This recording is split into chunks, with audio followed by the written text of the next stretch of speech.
Anong title niyan, sir? Para ano? Falling in Love. Falling in Love. Parang ano eh, freestyle yung ano, chord progression. Pero, ganun Yung ginawa. inspired na... na parang, nung naniligaw pala ako, yun yung ginawa. Hanep. Ano siya? Kay Mrs. pala. Yun, no?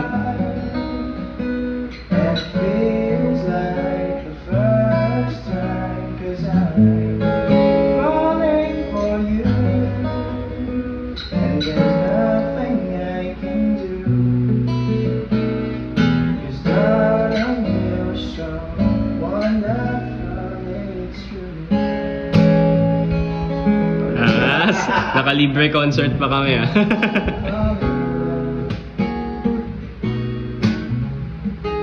Sana mapakinggan natin, sir, sa ano, sa Spotify or Pwede. gawa mo ng ano. Actually, binagawan ko ng arrangement yun ng kasal namin. Hmm, Ginawan ng arrangement yun, pero piano.